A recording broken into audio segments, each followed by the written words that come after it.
Oh, welcome to Best Infection. Oh no, why is it doing it again? Oh no. That's why. We're on a repeat, boys. And welcome to Best Infection. The Next Generation. A podcast about bird-themed events not run by Jason Bird. I'm Tyler. I'm Nick. I'm Lucas. I'm Ian. And welcome, boys, to the second half of the TNG double feature on this beautiful day, June 11th, 2023.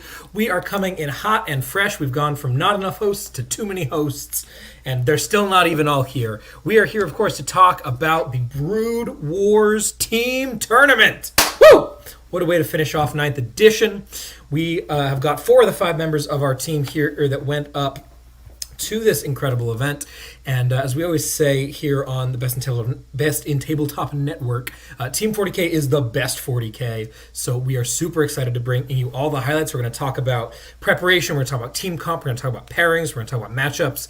It's all going down, and it's all happening right now. But before we jump into any of that, I got to check in with the boys. You heard from Lucas and me yesterday, so we'll just hit the other two. Mr. Olsen Johnson, Nicholas, the man himself. How have you been doing, man? I haven't seen you in a minute.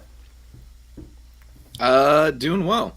Had a ton at the team's event last week. To me, that was kind of like the send-off for 9th edition. There's been a lot of, 9th edition fatigue as the excitement for 10th edition grows, and now that we have like an actual release schedule for the rules, it's nice to say goodbye to 9th edition and just focus all of my efforts on the next one coming up. So, haven't really been playing a ton of Warhammer, because, why would I? My armies that I play don't have any other rules released yet. And, just kind of been hanging around, building other models, playing other games, hanging out with everyone. And, work wraps up next week, which is perfect because all the rules come out Friday. So I'll be playing Warhammer for the foreseeable future. Very cool, very cool. And how about our special guest, Ian Swallow, coming back onto the show? For those of y'all who haven't seen him, it's been about a year since he was on our BAO episode last year. We have been training this small child into a fearsome 40K fighter, and we were real glad to have him on the team this year. How are you doing today, Mr. Swallow? I'm doing pretty well. Yeah, I've played. These guys have been teaching me 40K for the better part of 2-3 years now, and every single year I go into some 40K boot camp with these boyos, and they kind of teach me everything I need to know. And so I went into this team tournament with 2-3 weeks of practice, and kind of just hoped and prayed that would be enough. Very nice. Well, we're very excited to have you here, Ian. Thank you for joining us. Not joining us today is the 5th and final member of our team, Mr. Tanner Herbert, who tragically has a life. So he couldn't be bothered to make it to the show. But with that that all out of the way, we're going to kind of jump into the main event here. Lucas, by the way, is our captain. Let me adjust your name to be Captain Lucas. Call me War Boss. A War Boss, dude. Imagine Captain, dude. I'm the boss. All right. Boss Lucas, why don't you go ahead and break down for us what this event is, where it's going down, hit us with the details, and tell people what they're listening to. Yeah, for sure. So this event that we went to last weekend was part of the Pecking Order series. It was officially called the Pecking Order Brood Wars Team Tournament event, held in Olympia, Washington. There were 16 teams in attendance, which might not seem like a lot, but that does amount to 80 players because there were 5 players per team, which meant that we, were a little more packed than we usually were for some of Chase's singles events, but which is really cool. Teams 40K is the best 40K, like Tyler said.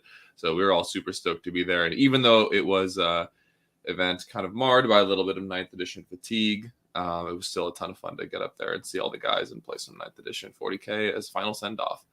So this event was in Olympia, Washington, held at the the Capitol Hotel at Olympia Lake, something like that. It's a kind of It's the Olympia Hotel the at Olympia Capitol Lake. Hotel at Capitol Lake. Yeah. Yeah, it's one or the other. It's a little bit confusing to remember which one. But Whatever it is, it's a great venue. it is a great venue, and they've kind of just brokered some deals with Chase to kind of give us all discounts when we're staying there. So it was nice and cheap as well. Great hotel, great venue overall. Nick, you're I think of you as the aficionado on here in logistics based event review. What did you think of Brood Wars from a venue, etc. perspective? What did you think of the event? Yeah, I've been going to Chase's events at the Olympia, motel on Capitol Lake for a while now. There was one back in February last year. I mean, he's been doing it since February of last year. That one tournament I went to without you guys, that I went to Kim with, and like when we got there, we're like, this is a sick venue. Like the hotel's great. It's like very affordable. Breakfast included with your stay. The fact that you can walk from your room to breakfast to the venue, back up to your room at any time. And it's also like, I mean, it's beautiful. You're just like kind of secluded out in the woods. There's like, you can go take a walk if like, in between rounds or if you finish your round early. I really like it. I think it's definitely like one of the best hotel venues I've been to for 40K. Couldn't agree more. And I gotta say, the price is right on this one, guys. We have stayed in hotels for events that are far more expensive and far less nice. So big thumbs up for this. Also for anyone who might be listening in locally, I always think of Olympia as like, oh, it's that place that's way up north there. That like, oh man, we really want to go up to like Olympia from Portland is like 2 hours tops if you pick your timing right. It is closer than Hoquiam is. Sorry, Jason. We are definitely going to be going to some more of these of Chase's events going forward, just for the venue. Frankly, it's so close, it's so convenient. We got home Sunday night at like 7 p.m. and we're like, oh, I guess I should go have dinner and maybe straighten up my room, or I don't know, do something with my life.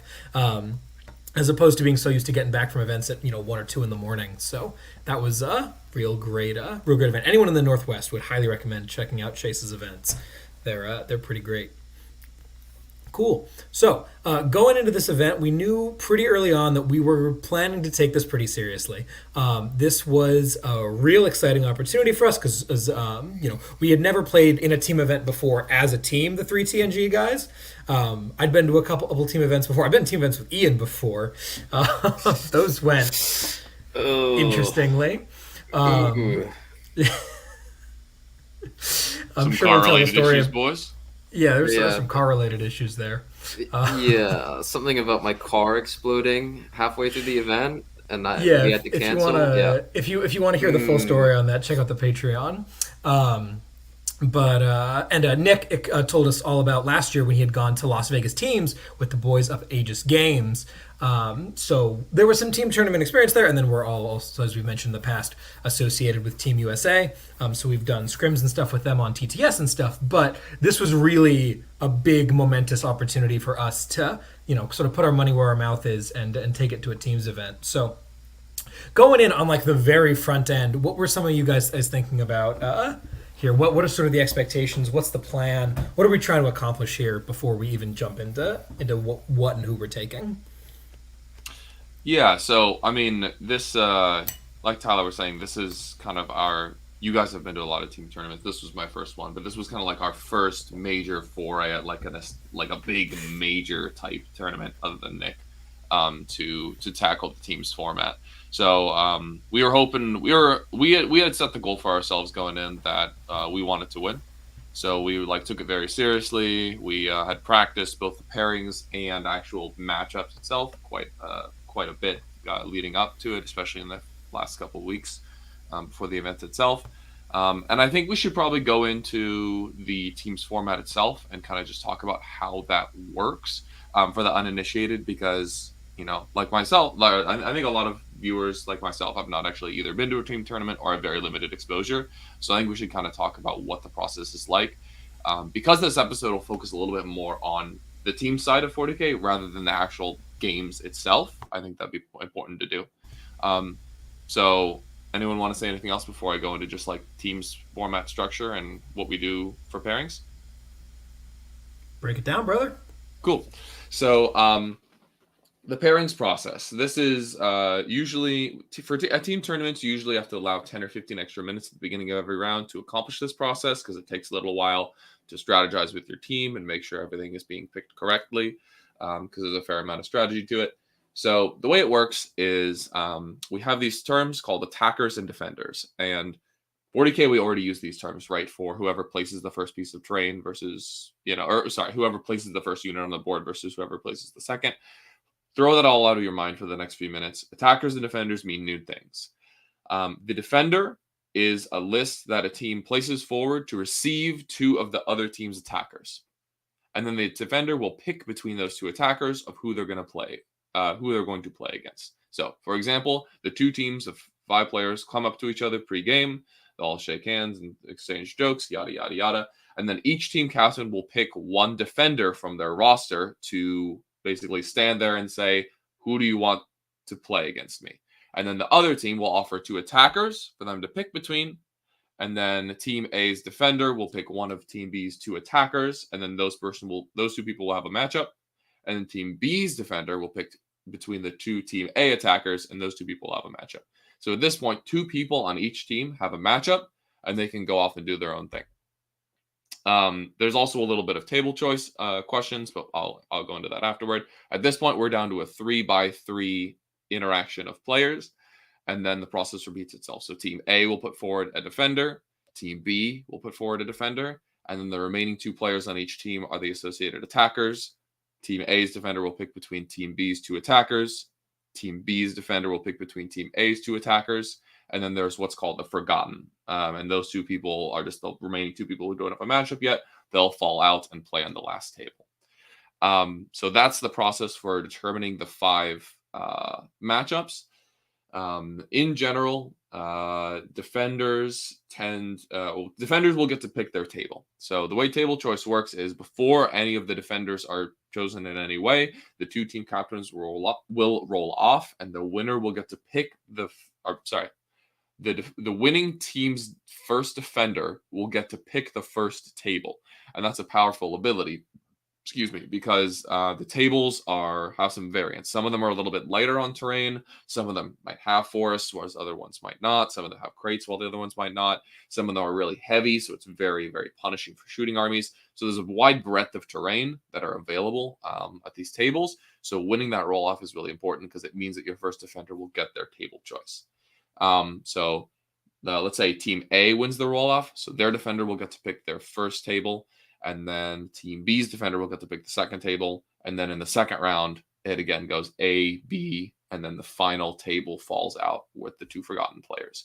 So there's a fair amount of strategy that also involves table choice because obviously some armies care a lot about terrain, whereas other ones might not. So you have to kind of bear that in mind.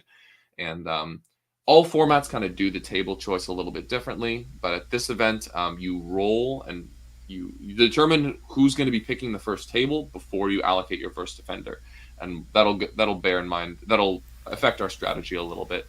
We'll talk about the rounds where that particularly came into play. Yeah, absolutely. 2 points of clarification there. First, on the terrain, this event is player placed. Most team events are not. But this one is because player placed is sort of the law of the land over here. So while all of these tables are different in the pieces, they're all identical in that there's still going to be an attacker defend off roll off the table. To the point of clarification of so many people at the tournament, the attacker defenders in the pairings process are not, like Lucas said, they're not the attacker defenders at the table. You're still going to roll off to see who places first piece of terrain. And play will progress as usual. Second, I also want to clarify that these attacker-defender choices are all happening live. There is no designation on your roster of which of your 5 teams are going to go with anything. Any of the 5 any of the 5 team members can fit into any of these roles at any point in time. So there's a lot of flexibility in what you want to do, and as you'll see, it's going to change a lot between rounds. So we need a set of 5 teams. I don't know if Lucas said this already, but you need 5 different codexes. No overlap, no even overlap among codexes using different supplements. So no Blood Angels and Dark Angels on the same team or anything like that. So we have like 21 factions to choose from, and you got to narrow it down to 5. So Nick, you want to talk a little bit about how we came down to some of our faction choices here? I know that a lot of people have been talking about your faction choice in particular a lot. Would love to hear about that. Yeah, I remember we started planning for this event. I mean, Chase announced this like half a year ago. I'm pretty sure he announced it like back in his October. He announced it at Turkey Wars. Yeah. Yeah. So back in like middle of October, we were like, we're going to this team tournament. We had no idea what would be good then. After LVO, we were like, all right, let's take a look at the meta now, because this is the meta we're going to be playing Brood Wars with, probably. And so we looked at what are like the 5 strongest armies. At least that was like our initial idea. And also like based off of that, like what are we most familiar with? Like what scores the most points, that sort of thing. So we pretty much settled on Tyler playing GSC, because at that point, like GSC were like a points factory army. They still are to some extent, but like that was back with like unnerved Broodswarm, and you had so many reps with them. Yeah, also, Tyranids are terrible, so like it's exactly. It's GSC or I'm picking up a fresh faction. Yeah. Lucas, same thing with Orcs, super familiar. Orcs are in a great spot. He did super well at LVO with them, right? So those two are locked in. So at that point, it's myself, Tanner, and our buddy Max was originally going to be our 5th team member. And Max was a guard aficionado. And we're like, all right, we're going to have him go play guard, because he's been playing them a lot. And guard are really good. This was, before unnerved Kazakhin and everything. And at that point, we're like, okay, Space Marines are also really good. So it feels silly to not have someone play Space Marines. And I think we've been playing with World Leaders a little bit. I think after Beachhammer in February, when I was out sick, you guys were like, World Leaders are nuts. We're putting Tanner on World Leaders. Because Tanner was debating between Demons or some sort of Chaos thing, because he loves Chaos. And Demons are very good, too. And at that point, it was kind of just waiting to see, like, Nick's going to probably play Dark Angels, but we know that there's a bounce patch on the horizon, so we'll wait and see what happens. So after the bounce patch happened, the last data slate of 9th edition, and that, like, deleted Dark Angels from the game, Lucas was like, all right, Nick, you're playing Iron Hands. Or you or Tanner. Like, figure it out between you two guys. Max also, he's, I think, in the process of moving out of the country and realized that that was a lot more difficult than it sounded. So he gave us like a good 2-3 months heads up and dropped out, and we picked up Ian here. So we're like, okay, what's Ian familiar with? He's familiar with T-Suns, so Tzeentch Demons is probably the next closest thing. And we kind of figured with Tzeentch Demons, that would give us a good thing to pin shooting armies. So to kind of give like a little bit of clarification for that definition, what Lucas was talking about with like when someone throws up a defender and you throw up 2 attackers, we expected there to be a lot of guard, because guard are very good armies still, even after the Kazakhin nerf. So someone throws up guard and you're like, would you like to play the anti-shooting matchup that you can't kill? Or would you like to play another matchup that's also very scary for you? And they'll pick the other matchup that's swingier but winnable for them, but still very scary. And at that point, like we've either tied guard or beaten guard, or like lost just a little bit to guard. So we're not getting blown out by them. So that was kind of the idea. I think going in, our roster was GSC. We still thought they were good even after Broodswarm nerf. Orcs didn't get any nerfs. Great. Iron Hands, the best Marine army in the game, and Marines are nuts. And we didn't have any guard. This was a little bit of a weird choice, but we didn't really have anyone on the team that was like comfortable enough with guard.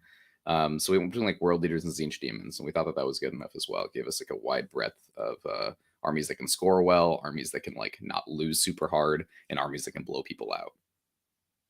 So yeah. Anything I missed there? Yeah, just like you summarized it very well. And just to kind of boil it down to like the 2 most important things, in my opinion, are who are your players and what do they know how to play? That's thing number 1. Because if you assign everyone a new army and make them learn it, there's going to be some mistakes and non-optimizations along the way. And so in general, just assign players what they know how to play. If you can't figure out anything else, just let them play what they're comfortable with. And number 2 is what armies score well. There's like some armies have points floors and other ones just like struggle to find any kind of secondaries whatsoever. If you can just field an entire roster that scores certain secondaries to a bare minimum, that's going to bump your points like average up so significantly, and it's going to dramatically improve your odds. So assign people what they know how to play and pick armies that score very well are, like, in my opinion, the 2 most important things. It occurs to me that we have not talked about scoring yet, which I think is probably the most important part of teams. Let me break that down for y'all real quick. Teams events are not just a matter of who wins games and who loses games. There have been teams events that are played like that. They have fallen out of fashion pretty quickly because that gets kind of boring, and it misses out on a lot of the beautiful nuance of this system that the WTC, formerly the ETC, came up with, which is the 20-0 differential system. Now, the way that this works is, at the end of your game, you're going to have some amount of battle points against some other amount of battle points. One of y'all is going to be the winner. But instead of just giving one person a win and one person a loss, we're going to convert that differential, which is to say the winner's score minus the loser's score, is going to get converted into a distribution of these 20 points, the 20 points that can be shorn about. So if there is a dead draw, for example, we're going to hand each player 10 points, and that's what they're going to take back as their game points. But if one player wins and here's an important nuance, by more than 5 points, every more than 5 points that they win by, they're going to get an additional point out of that pile. So it starts at 10-10. If you win by at least 6, so you win 86 to 80, that's a 6-point differential. You take 1 point out, you have an 11, your opponent has a 9. So there's 20 points to go around. 11 went this way, 9 went that way, and it keeps going up. If you win by more than 11, it's a 12-8. If you win by more than 15, so 16 or more, it's a 13-7, and so on, all the way up to winning by more than 50 points. Again, winning by more than 50 points, which is just blowing someone out of the water, you can get a 20-0, which is the holy grail of teams pairings. You're trying to maximize those. Then we're going to tally up all 5 of those matchups. All 100 points that there are to go around will be split across the 2 teams, and whichever team has more points is going to win. Now, in theory, in the player pack, and usually, and in WTC and in team events in general, you also have to win the round by more than 5 for it to be a win. Otherwise, it's a draw. So much in the way that if I play a game and the game ends up being 83 to 80, that's a tie. If the round ends up being 46 to 54, that's also a tie in theory.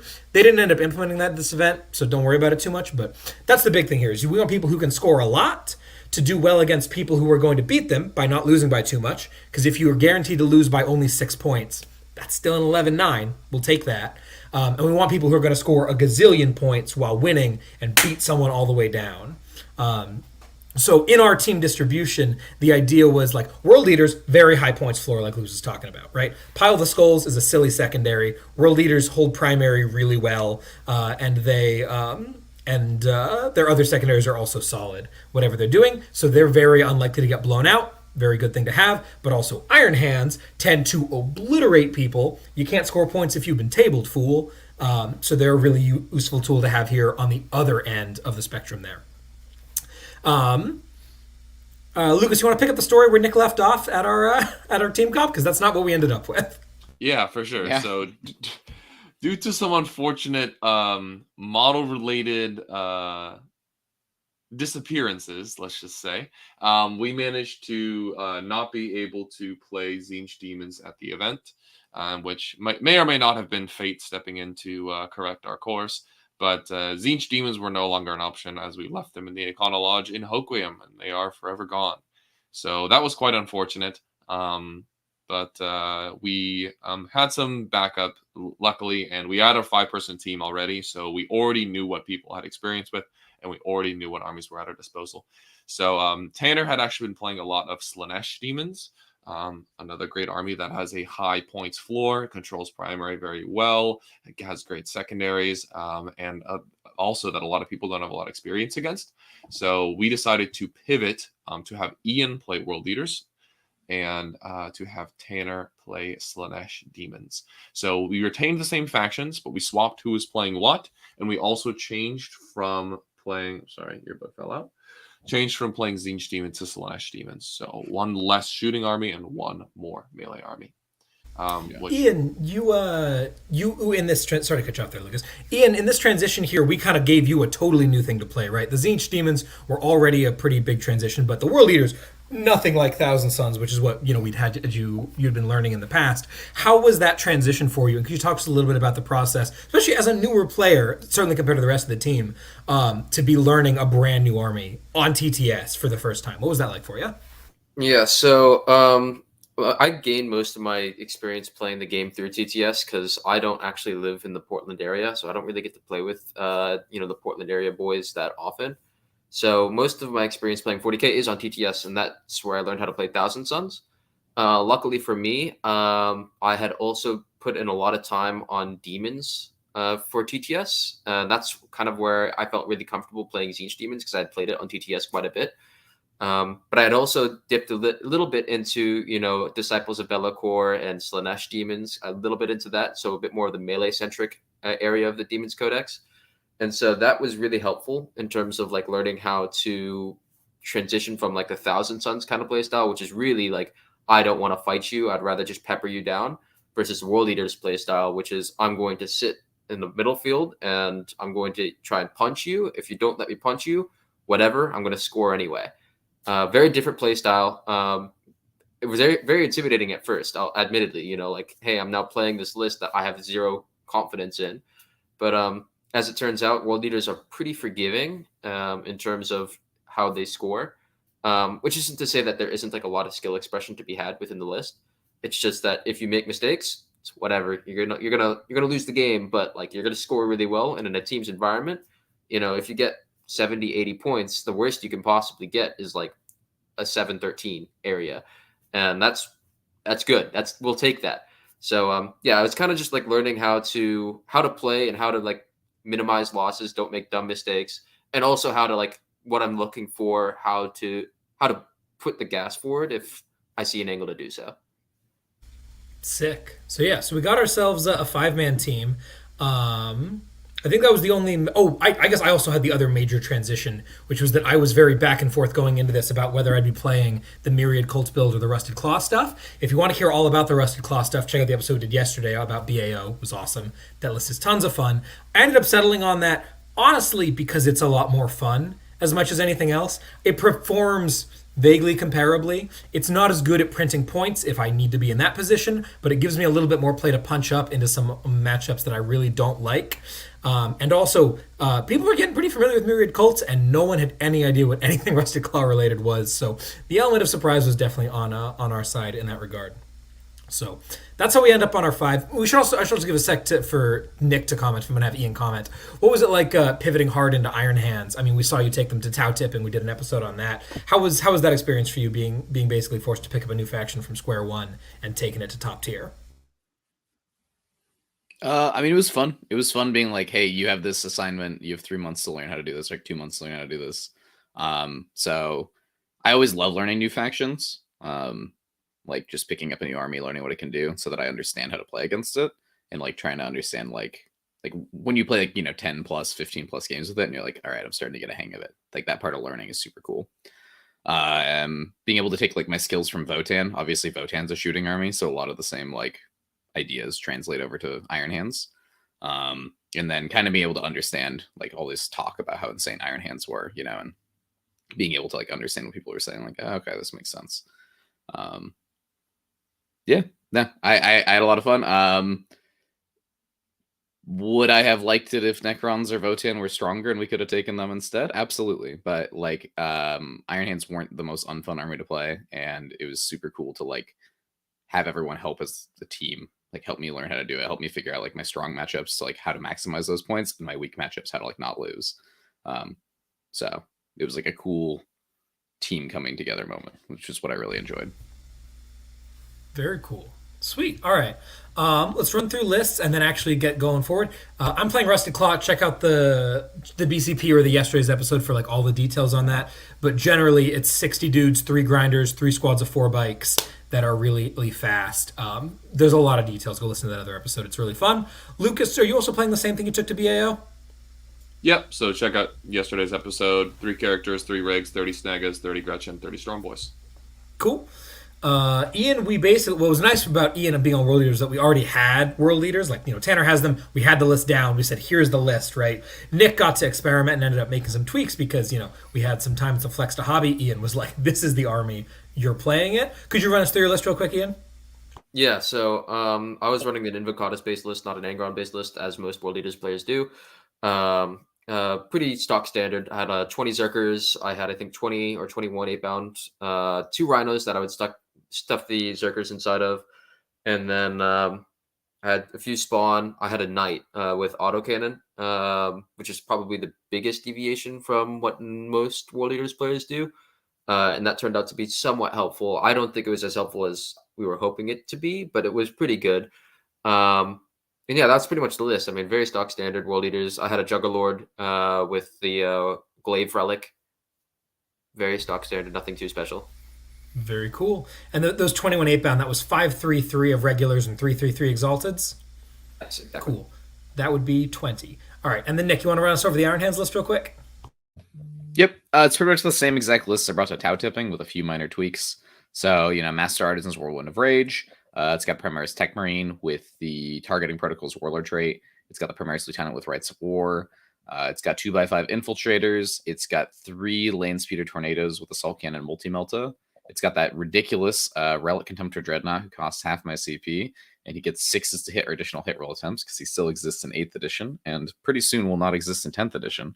What else we got? We got a squad of 5 scouts with all the free weapons on them, a scout speeder storm, a drop pod, which we got 2 squads of 5 devastators in. They have 1 Melta, triple grav. That was one change that I made. And that change allowed me to bring in a Gladiator Reaper, which is the tank with like 40 anti-infantry shots. I also have an Acolyte in there now to help like screen backfield / do actions. And trying to think if there's anything. Oh yeah, the main thing at the melee, the Vanguard Vet Squad. I had to cut 1 1 Storm Shield, so we have only 8 Storm Shields now. And then the last, infamous unit, the 2x5 Desolators, one of which has the upgraded launcher for 3 damage. I think that's pretty much it. Sounds like Iron Hands to me. Lucas, you want to give us the quick rundown on the Slaanesh list that Tanner was playing?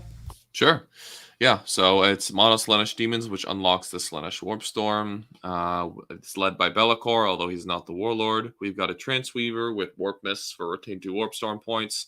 Herald on Chariot. I don't think Tanner bought the Slothful Claws, but he might have. Nope. And then he's got the 1 Infernal Rapturous, the Harp Lady, who's a Warp Locust, 70 Demonettes, 5, 5, and 6 Fiends. And that's it. Yeah, very simple, very straightforward, but very technical in its execution. Was very excited to see what Tanner could do with this stuff. So, we got our 5 team. We got our team of 5 individuals. We got 5 lists. We're submitted. And then comes the fun part. We get to see what everybody else is playing. Lucas, you want to talk a little bit about the preparation system that we've got going on here? I'll go ahead and pull it up for us to take a peek at. Sure. So rather than try to kind of cobble together what everyone does and doesn't want to play against, just by word of mouth before the rounds, a lot of teams will adopt an approach that basically plots our team up on the y-axis here against another team on the x-axis in what we call a matrix. So this is our just kind of like template matrix here, so we can see the 5 of us over there on the left, and then our 5 mock opponents up above.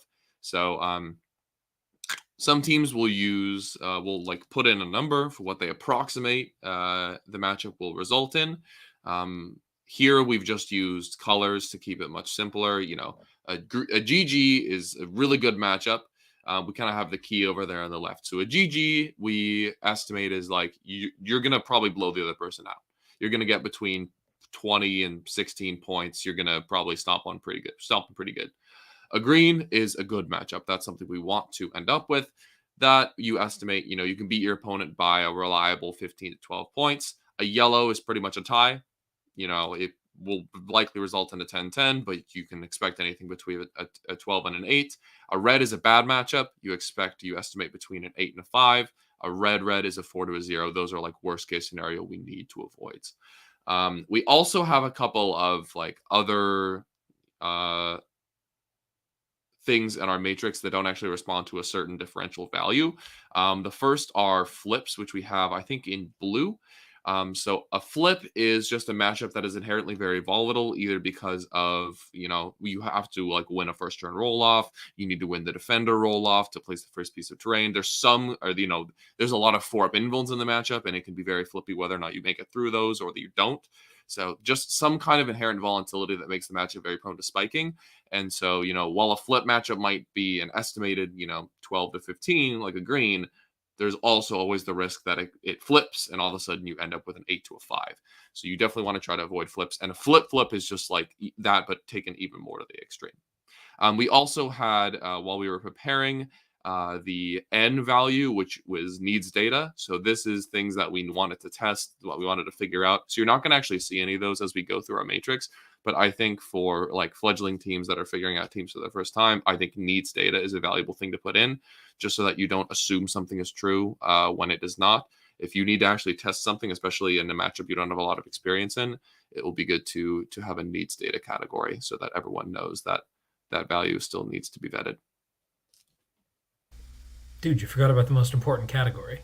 Oh yeah, we got the bright pink, baby. Booyah! Booyah! A booyah is a green, but even more to the extreme. This is basically, I am so confident in this matchup, I will 20-0 it every single time.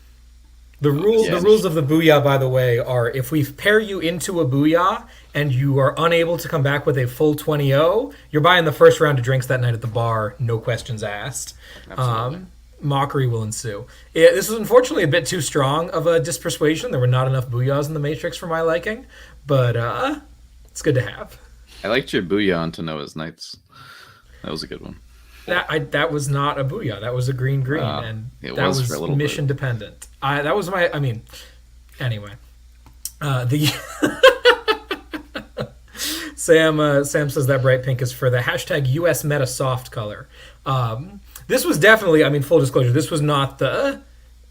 Kansas City was having the same weekend. This was not the hardest team event that was going on in the world, but we definitely wanted to approach it with the level of respect that we would approach any team event, partially because, practice well, play well, and also frankly, because, we're here to win, not here to do well. So that's kind of our setup there. Let's see. Let's talk a little bit about some of the opponents that we knew were going to be in there and how we prepped for them, and then we'll get into the round-by-round situation. So, Lucas, who do you think? What's a team that we had to think about on the front end? And I can pull up just the raw matrix for them. Sure. So I think the scariest team, but that was there for us once we knew the final roster, was the Fellowship of Friends. So this was the team captained by the one and only Stephen Trimble. They ended up being the Fellowship, but for a while there, they were team deploy on the line, and there's a reason for that. These guys are very good at just aggressive play, getting up in your face, taking the board, and we were certainly worried that they were going to have some potential for blowing us out in certain matchups. So their roster was Stephen Trimble on Death Guard. We got Alex Pena on Sisters, Devin Cross on Demons, Jason Ryder on Black Legion, Bike Heavy, and then we've got Linton Rowan. I'm like, what? Everyone else is the last name. But not quite. Linton Rowan on Space Wolves. Yeah, for sure. And Linton Space Wolves in particular, if you haven't seen them, are definitely, in teams environments, a lot of people like to go for the skew. And Linton is a skew man all day, every day, regardless of what kind of event it is. This dude is running 30 Wolfen, 18 Skyclaws, 10 Desolators, Chaplain list. And Gilliman. Oh, and Gilliman. Yeah, can't forget Gilliman. Yeah. To give his alarming plus 2 to charge. Like 7. Yeah. He's taking Hungry for battle. Yeah. So that's a very, very scary list. So on the front end, we have a really interesting challenge to deal with here, which is that as the Matrix exists initially, the entire team basically is terrified of Linton and Trimble, right? We have 3 people who are here to play melee, and they have 2 different matchups. Trimble's Death Guard, by the way, is Ferryman. Trimble is one of the only people who actually know how to play Death Guard in the frickin' Western Hemisphere, as far as I can tell. And the Ferryman shtick, if you haven't played into it before, is that the Foul Blight spawn gets to pop a +6 range to his auras, which means he has a 12-inch aura of no, you definitely didn't charge, and a 3-inch point and click of you fight last, which means that assaulting this army is functionally impossible. The other thing I want to point about it, too, some people forget, you can't benefit from any rule that would let you fights first as well inside of that bubble. Yeah. So the demons are not actually a super good counter. Exactly. No fights first, no counting as charge, and no benefiting from any abilities that proc off of having charged, which is a shockingly long list. Ian over there with the World Leaders is not getting his +1 attack and +1 strength for being World Leaders because he didn't charge. It's a big bummer. So Ian is terrified of this, Lucas is terrified of this, and Tanner is terrified of this. Obviously, if Nicarai can play into it, that's great. Like, it doesn't take to getting shot in the face very well. And the same goes for Linton with the 30 fight on death. Wolfen. So basically what we had to do was figure out which one of our melee players can tank the hit here, because we're not going to be able to orchestrate getting both of their anti-melee into both of our guns. So our first thought was, hey, Ian's playing World Leaders. World Leaders have a really high points floor.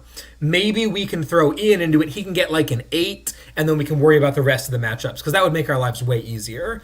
So we practiced that game, because that's a thing you can do. You have lists. We went and played the game. And how'd that game go, Ian? We had Tanner play the Death Guard into you. How'd it go?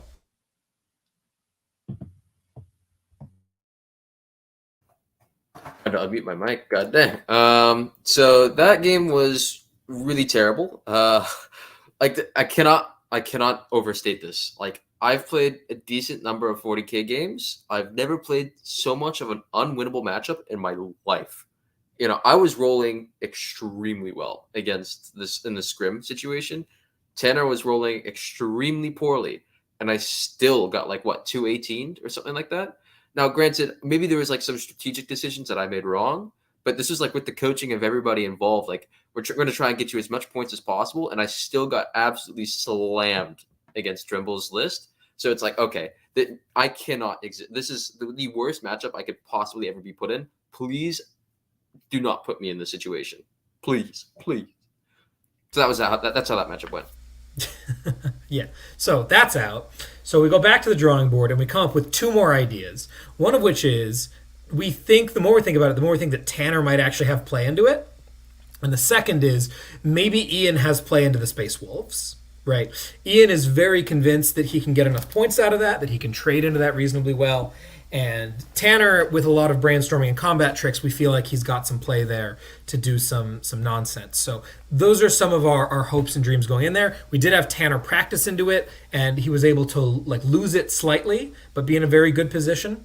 But that would have been fine. So that's sort of our prep for these guys. Now that we have kind of 3 people that can go into either of their scary melee, the rest of it's kind of whatever. There's a pile of good yellows, bad greens kind of thing into everyone else. So we're going to try to mitigate those matchups and punch up in the other ones. What are the other teams you wanted to take a look at that we took a look at preemptively? There's one other that we really thought about. I think Lichter we should definitely take a look at. Lichter is the other, not all these guys are from Portland, but it's the other team that, most folks are from Oregon. So this team was captained by Colby Hopkins, who isn't actually playing for the team, but was coming up to hang out and did a great job for them. Their roster is Ryan Cherwick on World Leaders. We got Ryan Lynn on Guard, so the double Ryan. Double Trouble. We got Leland Drill on Demons. We got Jeremiah Bergdale on his anti-melee Yanari Elves. And we've got Harry, the winner of Tau Tipping himself, playing the Salamanders. The bane of all, yeah. So this, whereas in the previous set of pairings we were talking about, we were really worried about their melee matchups. In this one, we are worried about one matchup and one matchup only, and it's guns. And that is Ryan and Lynn here playing his guard list. Nick, you want to run us down this guard list real quick, just as best as you can from memory? Yeah, I mean, the gist of it is it's, 18 Sentinels? It's 3x3 Scout Sentinels, 3x3 Armored Sentinels, and I think it still has 20 Kazarkin. 20 Kazarkin, 30 Scions. Yeah, 30 Scions, which is actually some cool tech, because they can deep strike and they get 6 explode, I believe. And they can use the same Kazarkin strat, or no? Yeah, for their last guns. They just have a bunch of plasma shooting, and they Ballista skill 3. They're good at shooting. That's about it. Yeah, he was starting them on the table. Gotcha. Yeah, so he's got a squad of combat engineers. Yeah, it's a very shooting heavy list, and the other thing that sucks about it too is pairing into it is they're probably going to throw it up as a defender, which means he gets to pick a board. And he's probably going to throw up as an early defender, which means if they win the roll-off, he gets to pick the lightest board at the event. So we kind of were planning around, okay, how do you play into this guard list, assuming it's on the lightest board, right? Because he'll just drop 9 Scout Sentinels really close to you and cut angles. And he can, I think they're vehicles, so he can order them the advanced shoot and remain stationary. They're also regimental, so he could order any of the regimental orders as well. So yeah, it's a list that can really punch you real hard, and it's backed up by inflexible command, as well as just being able to score banners and boots pretty decently, and honestly a kill secondary if you give a kill secondary up, if you give it bring it down or assassinate, he's trying to table it. Sure. So, So once again, this is a list that is terrifying to our three melee players, to Tanner, to Lucas, and to Ian. Also remember that all the Sentinels benefit from the Finial, which no longer ignores hit mods, but means that like damage reduction is out and feel no pains are out, which is just horrifying. So this was thinking that like we didn't know exactly what the lists were when we were writing ours, but we knew that Ryan really was enjoying toying with this pile of Sentinels, which is part of why I felt especially confident shifting to Rusted Claw.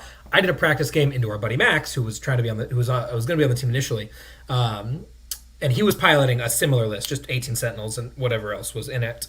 And I tried it out with the Myriads, thinking that the bikes would be super fine. They were not; they got obliterated. This was admittedly before the Finial nerf, so it's not quite as terrible, but ignoring their Feel No Pain just felt so bad. But the Rusted Claw list I felt had much better play into it. So I felt Ult's good into this list. Nick felt good into this list. And then, did we have you practice this, Ian, or did we just say just go print points and it'll probably be fine? I played this one time against Max at his apartment. He didn't play a bunch of Sentinels. He played very, very stock standard. The Kasserkin, and there's just guard, infantry, tanks, peppering fire.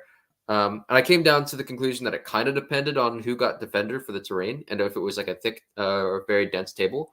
But either way, like I'm World Eaters, I get to score no matter what. So I had this marked as a yellow for that reason. Like you could shoot me off the table, but I'm going to score. So makes sense. I think in a lot of the practice pairings, we ended up with Ian going into this because that was our situation. But something that you'll end up finding out pretty quickly is that what we think is the right pairings is based on our matrix, and everyone else's matrices are very different, if they even have them.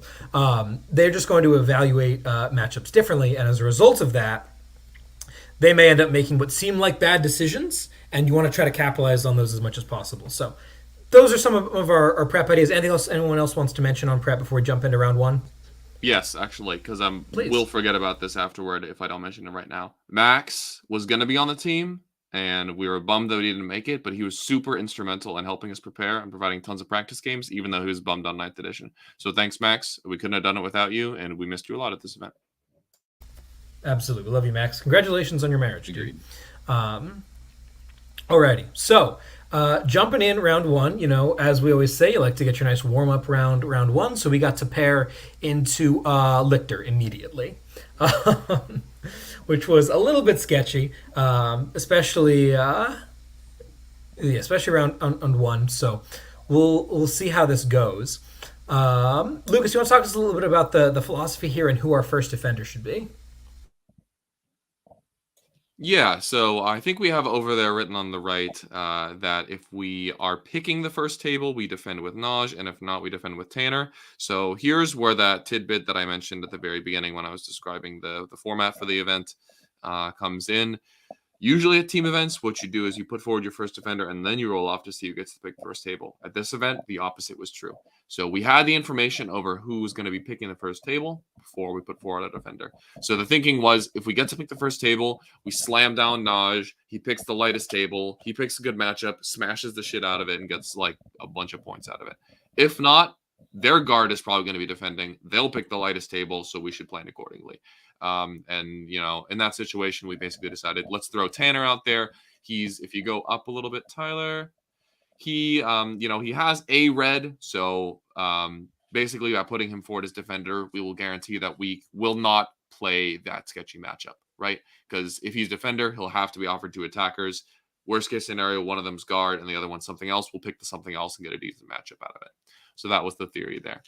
And that ended up working out pretty well. So we throw forward, we lose the roll-off. We throw down Tanner on his Slanesh Demons. Whoa! And then, of course, as everyone predicted, they threw down guard. Makes a ton of sense. Pick the lightest table.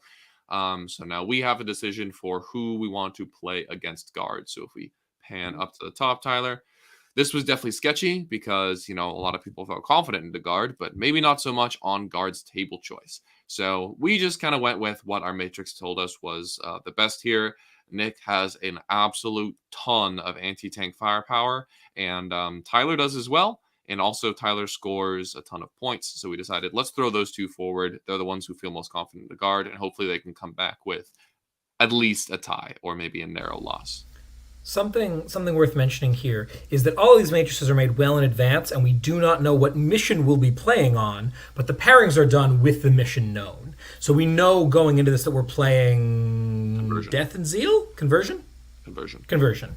Yeah, we know that we're playing conversion going into this, which is going to alter some things. But like we don't have a ton of time to go in and recalculate all of our matrices, so that may come back to bite us in the butt later. Conversion is definitely a really sketchy mission into this guards list if you're going second, because they're going to be on top of you. So yeah, and then who did they offer us here? So into our demons, they offered Yanari and demons as well. So the Demon's Mirror or the anti-melee elves. We had both of those down as greens, and when someone offers you something that we feel about the same into for our defender, you pick the one that's sketchier for the rest of your team. So because we still had Ian on the table and myself on the table, we decided, hey, let's just, get that elf matchup out of the way immediately. So let's assign Tanner to play against Jeremiah. So that is Slanesh Demons versus Yanari. And then their guard, unsurprisingly, picked our GSC. I think Ryan is absolutely terrified of the amount of anti-tank that Nick can bring to bear. And so we ended up with Demons Yanari, guard GSC. So if we could hide those rows. Hopefully that won't hide the thing down below, although it very well might.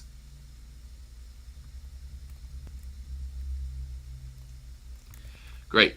So now this matrix looks much better for us. The only thing we need to avoid is the World Leaders matchup, because Ian thinks that's very flippy. In general, flips can still average the same number, but we want to avoid that volatility wherever possible. So I believe we end up defending... No, we defend with me here, correct? Let's go down below. This situation, Yes. Yes. Yeah. Now that I look at it, I think that defending World Leaders might be a little bit stronger.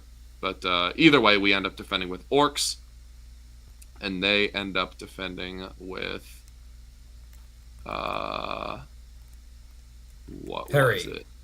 Harry. Space Marines. So they throw forward Space Marines. Lucas, yes, the thought process on defending with you here is not so much about who we prevent and more about knowing that you as a player are very good at smashing face when given the opportunity to. And we figured that even if this is a flip, it matters more to get you into a green, because Ryan can totally hold you to a 10. That's just something that he can do. Neither of these guys have a chance at that. And we've already got some close matchups, so we got to get a big win somewhere. So we went looking for it with you there. Good call. Yeah, that's right. But, so I mean, we'll see if it was a good call. But yeah, that's what defended with me in the hopes of grabbing one of those greens. And then what ends up falling out is, and they defended with Harry. So I have my choice of demons or world eaters. I picked the demons. And then Harry has his choice of Iron Hands or world eaters. He picks Iron Hands in the hopes of blunting that matchup. So we have a Space Marines mirror, and that means that the world eaters mirror falls out on the remaining table, which was the Rose Hammer table. So we've got two mirrors. We've got a Marines mirror. We've got a World Eaters mirror. We got Orcs versus Demons, which we projected to be a win. We've got Demons Yanari, which we've also projected to be a win. And then we've got the very volatile but projected win GSC Guard as well. So 3 greens, which is great for us. A yellow, which hopefully we can keep that to a yellow. And then a flip, which we all need to be very cognizant of. And Ian fed me good information on as the game was going along.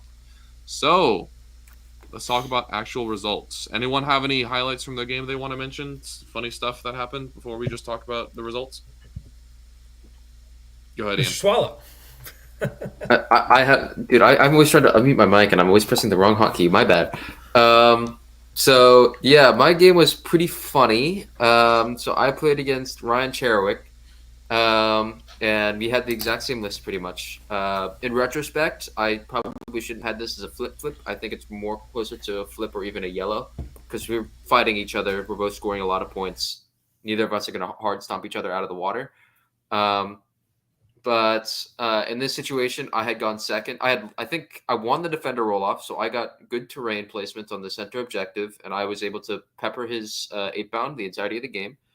And then he went first, which was really, really bad for me. I'm like, oh no, this is the situation where I wanted to go first. I think whoever goes first this matchup is an advantage. And then he had charged in Invocatus and 4 8-bound into a Rhino. Or he shot the Rhino and he charged them into 4 Zerkers. So he traded Invocatus and 4 8-bound for a Rhino and 4 Zerkers.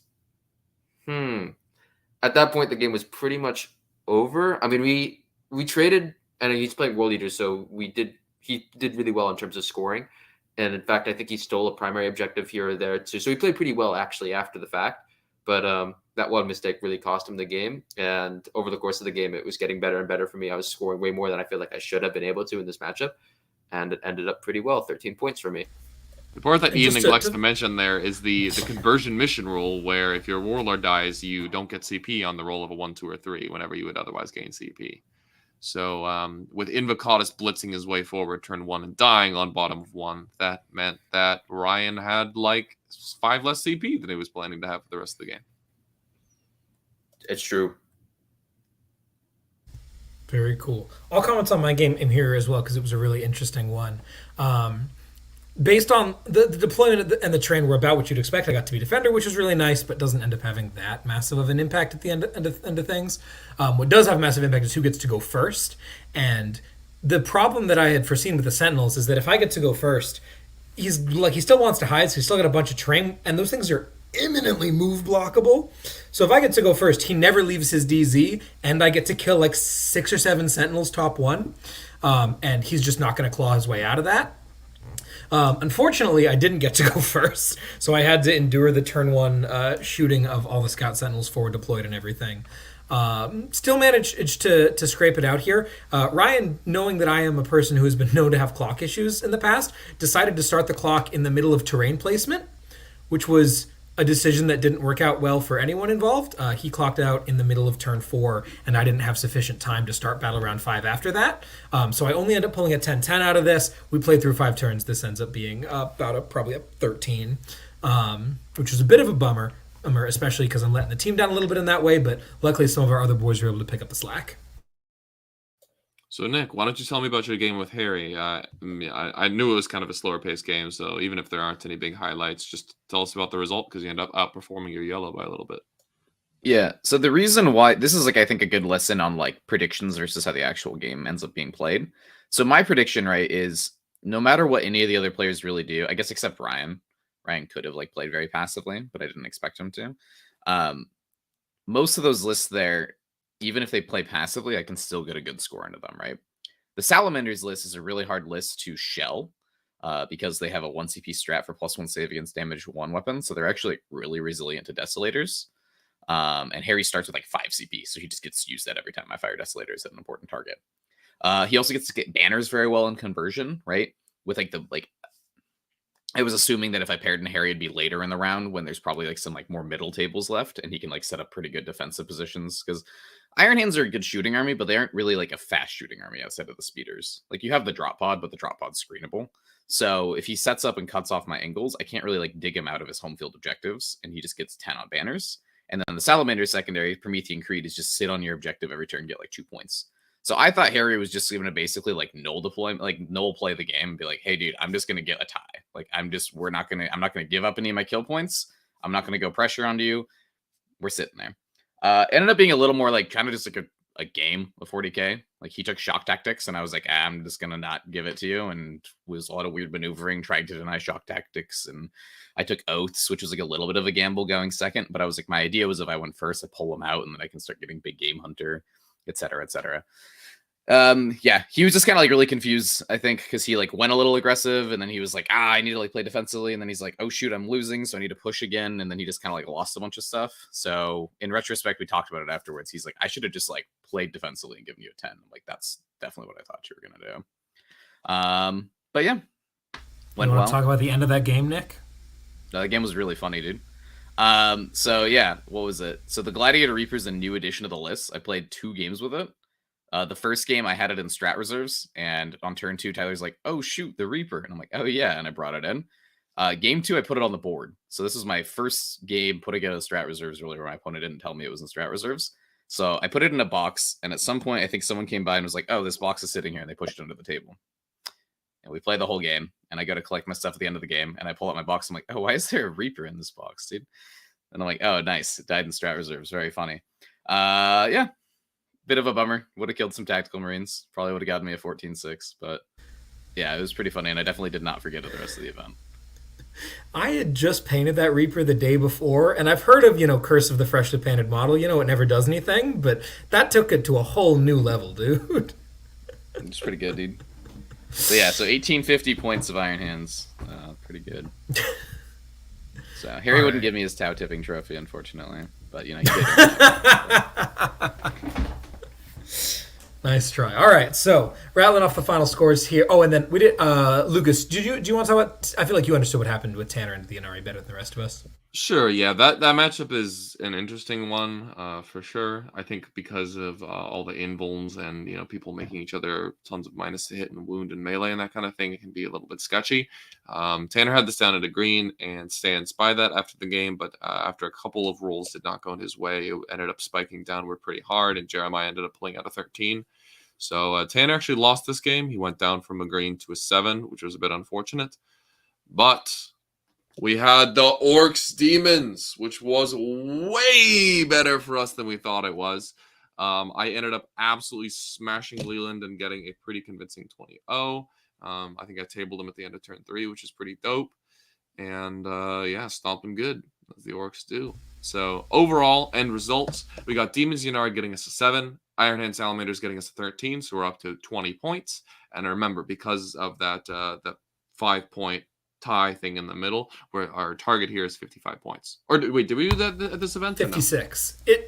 Pretend that we did. Target is 56. That's what we're going for. Yeah, the 56 is our target to win the round.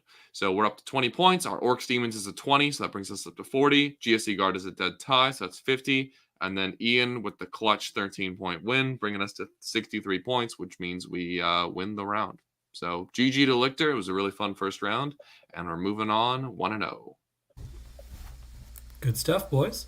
So we finish up round 1 feeling pretty solid, and we get our pairing up next into the other Portland team, which are our boys from Ordo Fanaticus, featuring on the world leaders over here. That's our boy Colton, who is the TO of Rosehammer and some other Portland events that are coming up soon. So we were ecstatic to get to play these dudes. It's a bunch of locals and some fun guys. Unfortunate that we have to repeat our Portland on Portland violence. But yeah, what's the thought process going into the pairings here, boys? Yeah, so really the only matchup that we're very scared of is the Iron Hands here. We've got both myself and Tanner with a red into it because of all the infiltrators and the heavy guns. We should talk about lists. Yeah. Oh, yeah. Sorry. Yeah. My bad. Yeah, they have a Demons player playing Mono Slanesh. They have a World Leaders player, Colton. They have Eldar. It's Ulthway, kind of mixed arms, bunch of D-Cannons and Aspect Warriors. We've got an Iron Hands list with an Astraeus and some Brutalis. And we've got Imperial Knights, kind of stock standard Freeblade Lance stuff. So the only list we're really terrified of is Iron Hands. So if we can prevent the Iron Hands from, hitting either myself or Tanner, then we should be good to go as long as our green players can deliver on their greens. So with that in mind, we end up defending with Tyler here. The logic is he has 1 yellow into the Iron Hands, and we have a bunch of greens other than that. So if they offer him Iron Hands, we'll just take it off the table to make sure we don't get a red. If they offer something other than Iron Hands, then we get a green. Sounds good enough. So we throw forward Tyler on GSC. They throw forward... who did they throw forward? Eldar. They throw forward Eldar, kind of with the same rationale. Actually, if we look up at the matrix, they have 1 yellow and 4 greens. So yeah. No, that's not the same rationale. It's the opposite rationale. Yeah, get the 1 and avoid the 4 is what I meant. Anyway, whatever. So GSC, whatever, Tyler, shut up. Go on. So for GSC, they offer us Iron Hands and Knights, and for Eldar, we offer Orcs and Demons. And I think we agreed just to let Tyler take the yellow matchup into Iron Hands and just try to hold it down. And yeah, we're playing Data Scribe, by the way, is an important thing to bring up here. That really changes how a lot of these go. I've actually played this matchup with the Myriad list into this player on Data Scry and had a small win. So especially with the Rusted Claw, I felt like I could do pretty well. Yep. Nice. And then we offer them Orcs and Demons for Eldar, and they take Orcs. So our first two matchups so far are GSC Iron Hands, which is a yellow, and Eldar Orcs, which is a green. While I miss probably the Matrix explain here, what Nick, you want to yeah. talk about this? Yeah, so the reason why this isn't a traditional Iron Hands list, it's 15 Infiltrators, 3 Brutalis Dreadnoughts, and an Astreus. And 10 Desolators. Yeah, 10 Desolators. But I figured that basically the Astreus just gets blown up, and that's kind of it. The Brutalises get blown up as well. Desos shooting Desos isn't that amazing. They can outrange each other. So, and I have more drops than him, so I can always just deploy them behind his, out of range of his. So, yeah. That was our reasoning behind it. Yep. So at this point, we have a green and a yellow, and then in this second round, we defend with Ian. Ian. Yep. I defend. So yeah, we defend with Ian, and they defend with Imperial Knights. Yep. And then that means that the Imperial Knights takes Tanner to avoid the double green, and then our Ian takes between World Leaders and Demons, avoid the flip and take a yellow. So unfortunately, they managed to dodge our double greens there. But it does mean that Nick is playing into World Leaders, which is a green. Yeah. So yeah, World Leaders get to play against Demons on their table, and then Knights get to play against Demons on their table as well. And then so overall, considering how much green we had in this matrix, this was definitely not our best pairing overall. We had a couple of matchups that were pretty much ties, and then hopefully our two players that have greens can push really hard. So that was the strategy going into it. So anyone have any funny moments from their games, or should we just talk about results? I think this was a round where the terrain actually came up quite a bit. We had this really awkward thing where Ian was, because I think we won the roll-off, right? Yeah. So Ian was picking first in the second round of terrain pick, so he's picking the third table. So all that we had left were, we had two pretty dense boards left and one extremely light board. Yep. And the dense boards were dense because there was a lot of, one was just like FLG squares that were first floor line of sight walking, and the other one had a shitload of L's, and like half the L's had no windows. So both are like really tough missions, really tough boards for me to play World Leaders on, especially on Data Scry. Like that definitely turns it from like probably a green into a yellow just because of the board alone, which means it's like, okay, this is tough and I have to push because like we're trying to like get points out of this. And the thing is, it's like if Ian picks one of the dense boards, obviously the Knights is going to pick the light board, which is really bad for Tanner. So I have to play World Leaders on a dense board. So it's just kind of like, it is what it is. The upside though is, I mean, Tanner, right, gets to play Knights on a dense board because Ian gets to take the light board away from Knights. So it's kind of like a little bit of loss here, a little bit of gain here. So I think that was like a really interesting thing I noticed there in that mission. Yep. But yeah. Well, overall, all some good stuff here. I know we want to get a bit of a clip going. So yeah, great job. Lucas continues to run over people. 40-0 on the day so far, looking pretty good. And then Tanner also with the big pop off. Yeah, Tanner. Demons and a Knight sounds real interesting. Ian, did you want to comment on? I know you said this was a really crazy game into Demons. Did you want to say anything about this one? This seemed like your game to talk about. Yeah, this game was a bit of a doozy, honestly. I mean, I didn't expect it to be as complicated as it was. I mean, I knew it was going to be like, okay, it's melee versus melee. It's kind of the same deal, right? But turns out when the entire army you're fighting has fights first, it makes the whole like interaction between fighting armies really, really complicated. Because when you have an interrupt and you have fight on death and they have fights first, you're like, okay, how do I charge? When they charge, who do I interrupt with? Who do I punch on the punchback?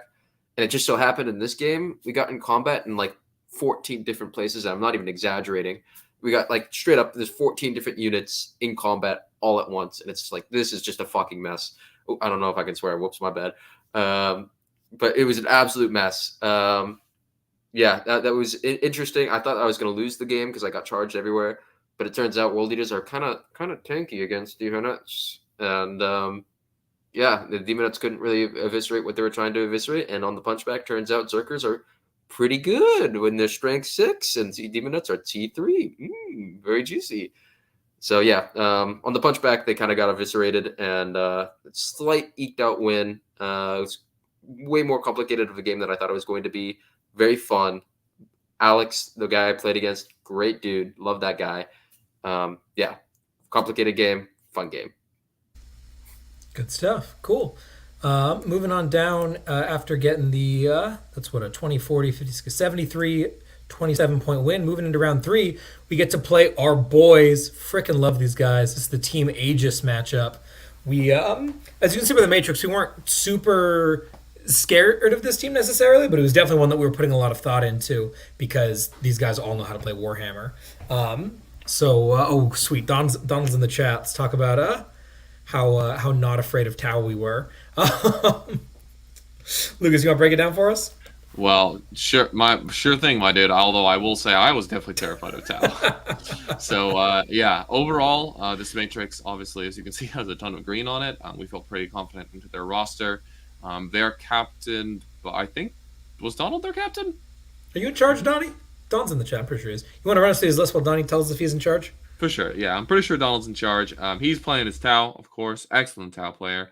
We've got Noah on his Imperial Knights, JT on the generic demons. We've got a Custodes Shadowkeepers list, which is going to pose some problems for us, as well as the Votan, which will pose no problems for us because they're Votan. No offense, Votan. But yeah, Short Kings. Everyone pour one out for the Short Kings. So yeah, overall here, let's talk about strengths and weaknesses. Obviously, Ian's got a couple yellows, but that's no big deal. I'm the one weakness on the roster because I don't want to play against Shadowkeepers or Tau. And then Custodes in general is looking a little sketchy for us. So we definitely want to be a little bit cognizant of where they end up.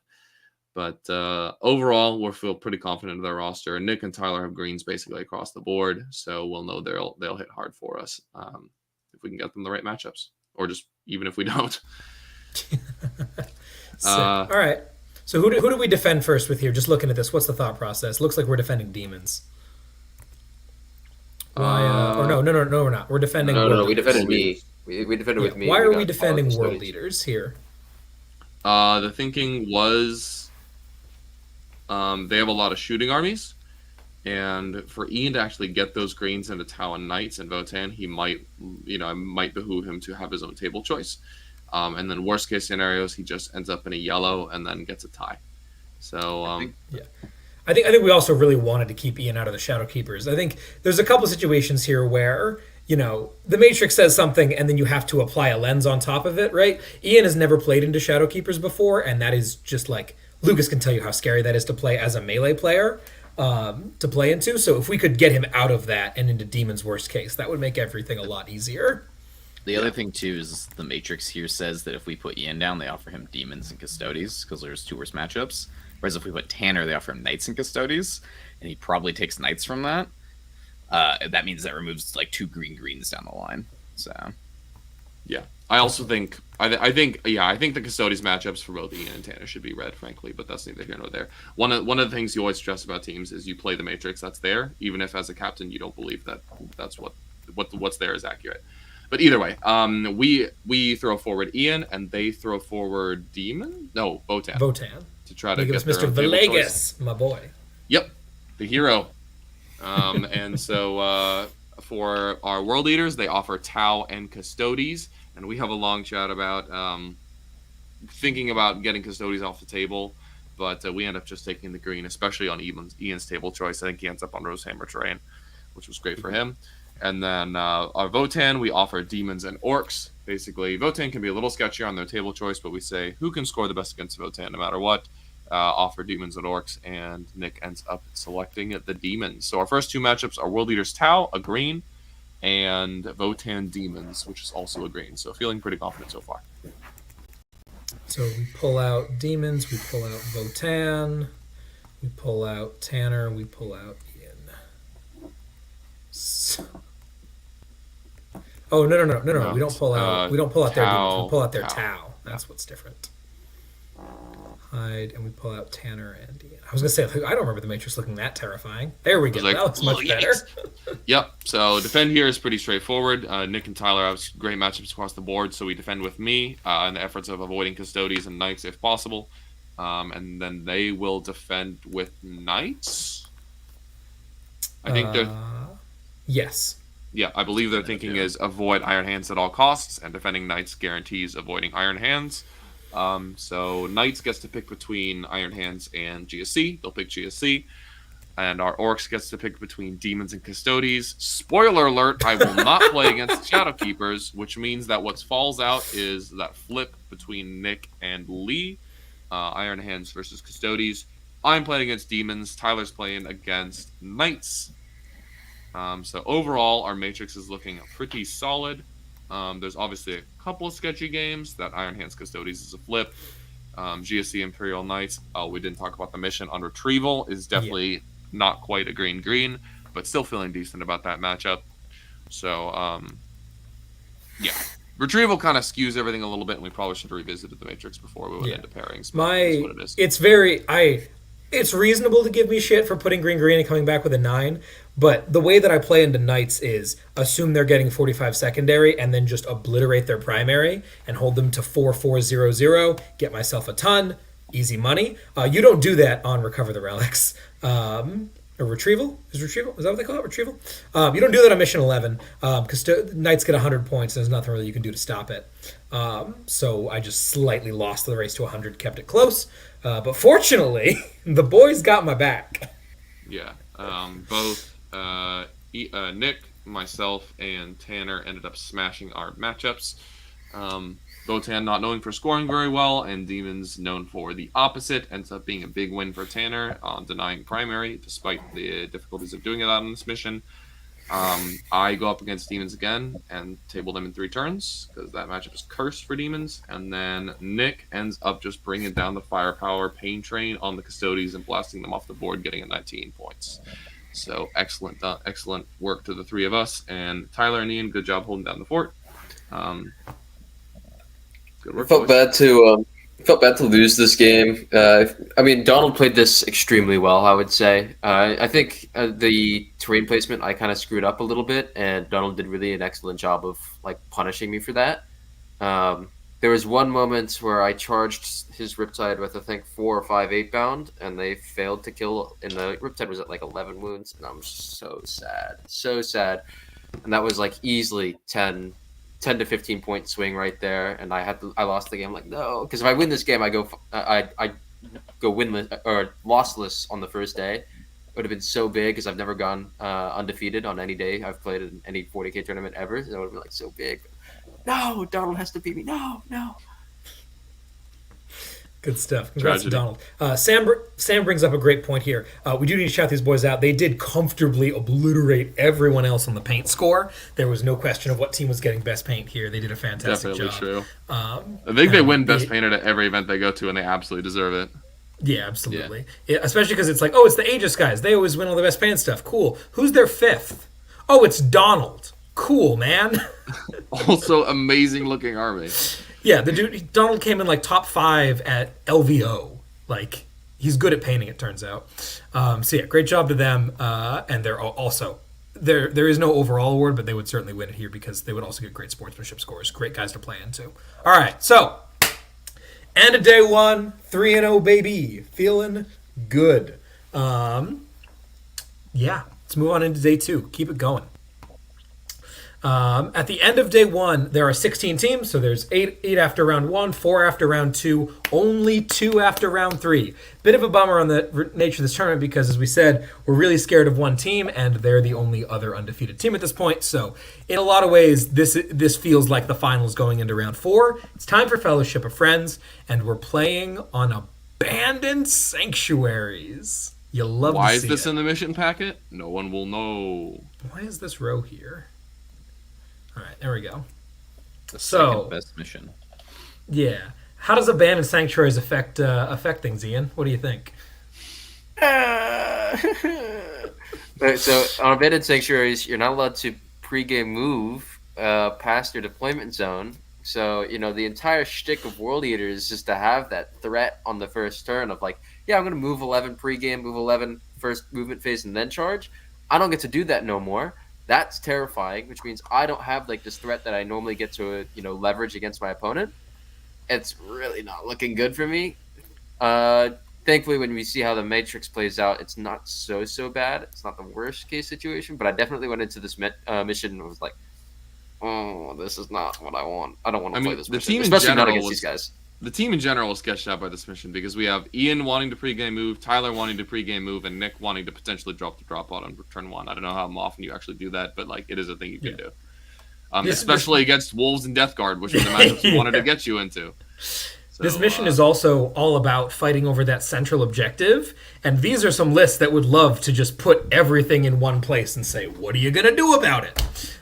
So this was the two worst case scenarios for us in this matchup are Bandit Sanctuaries and the Scouring, which are, of course, the only 2 missions being played on day 2.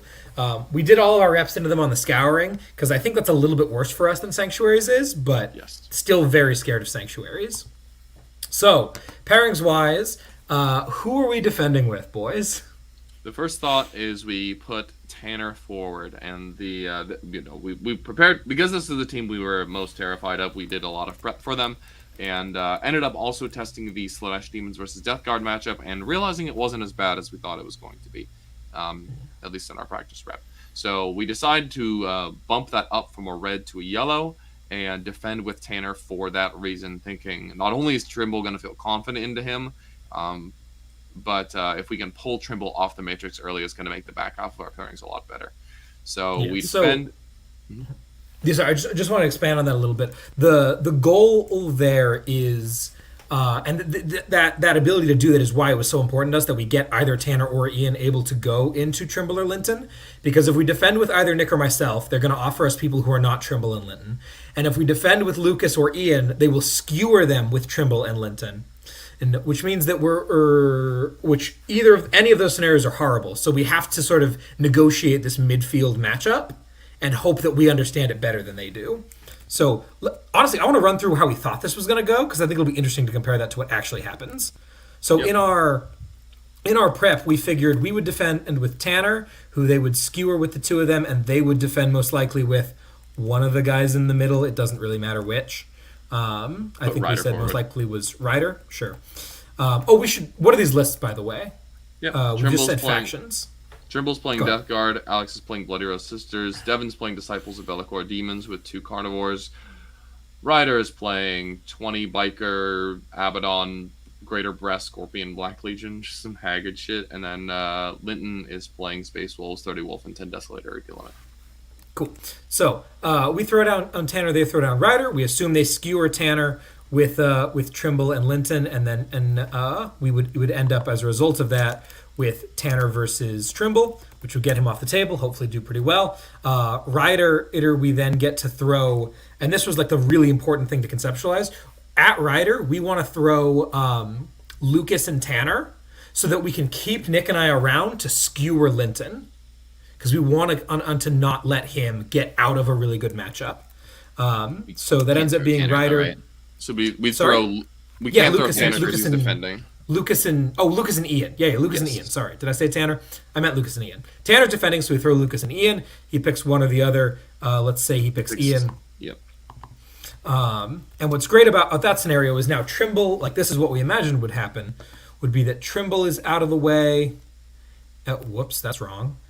Trimble is out of the way, and Ryder is taken, and Tanner is out of the way, and Ian is out of the way.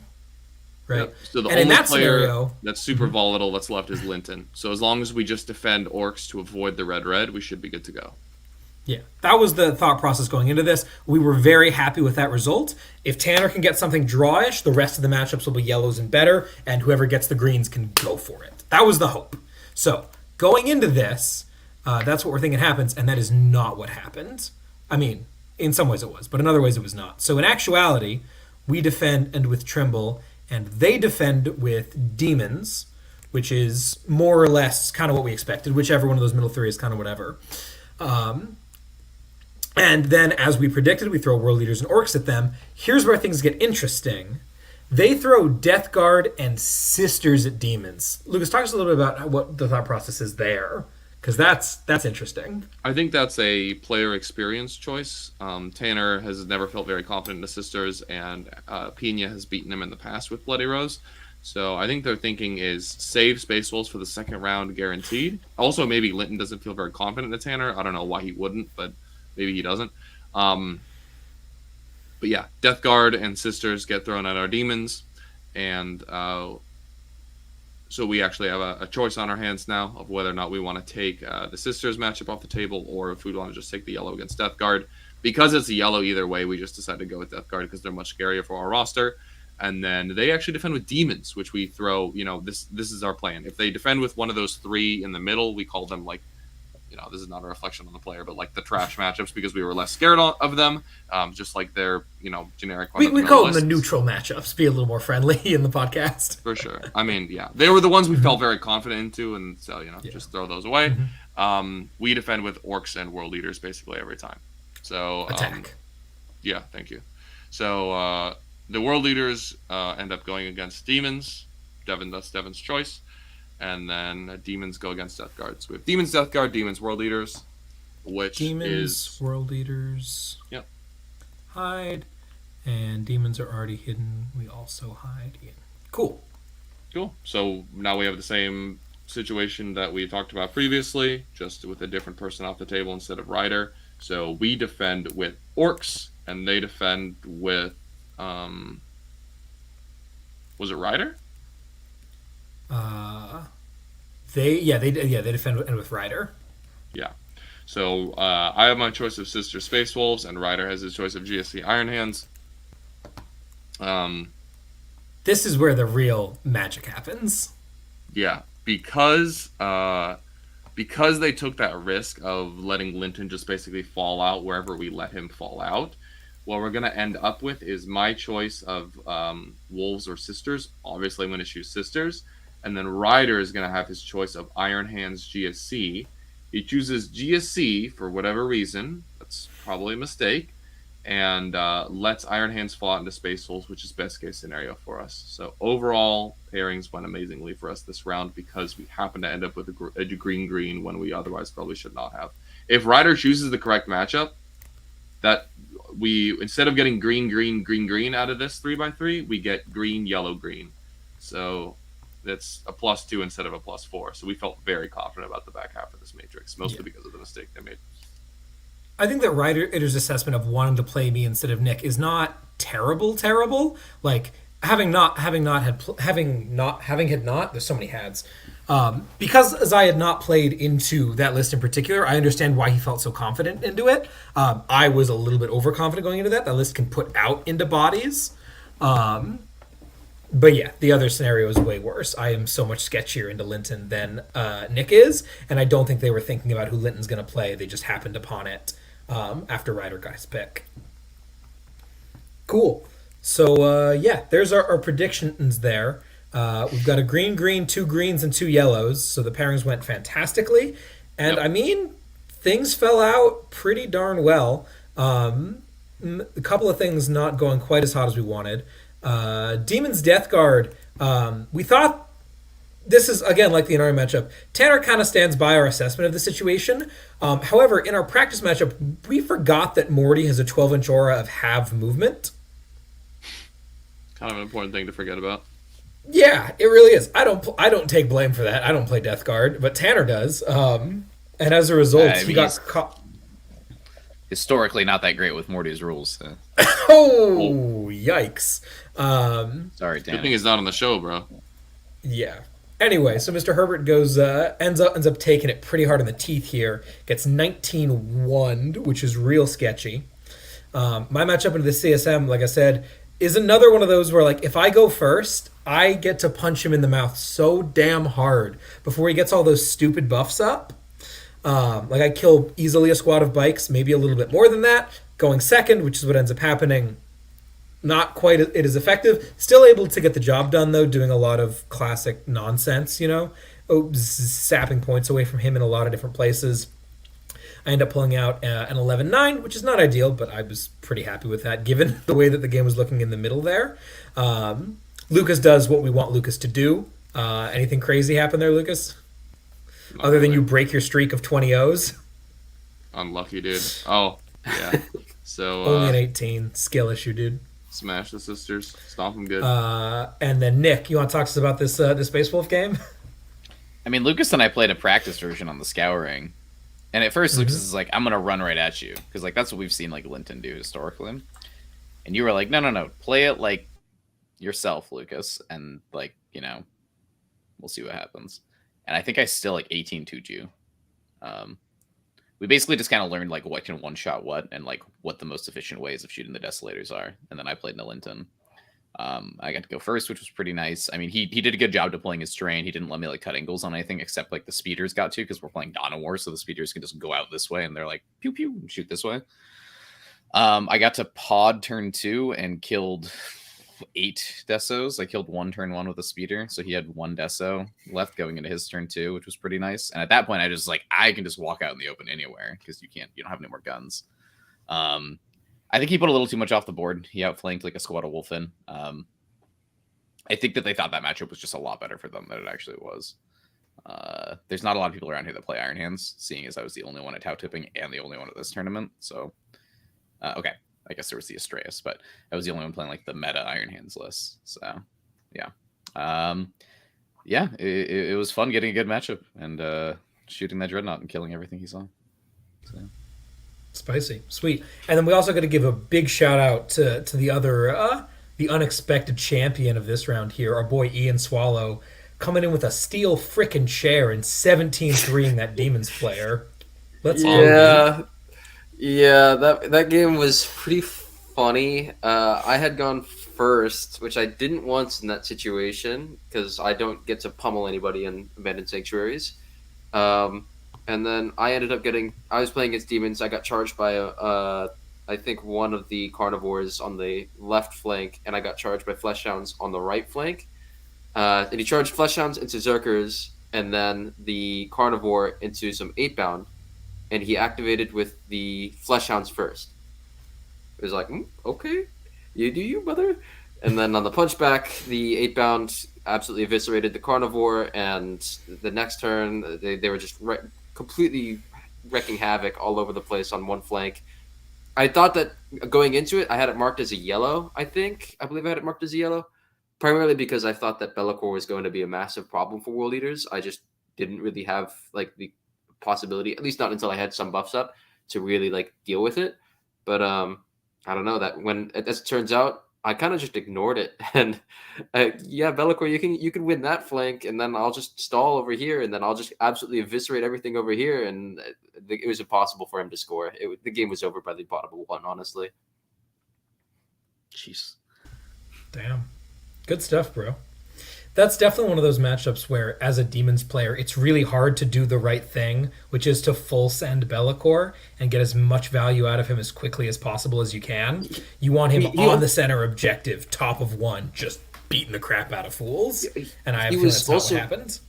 He was absolutely positioned to do it too. I was terrified. Like he deployed Be'lakor on the line. I'm like, oh no, this is terrible. Like I'm about to get absolutely eviscerated. And then he was starting to dance around with Be'lakor. I think that's the biggest mistake. I think if he actually like charged forward Be'lakor, it would have been a bit more of a game. I would have probably charged him with everything in the kitchen sink and prayed that it would have been enough, because I can't just concede like these 3, the center objective, my home field objective, and my right objective, right? That I lose.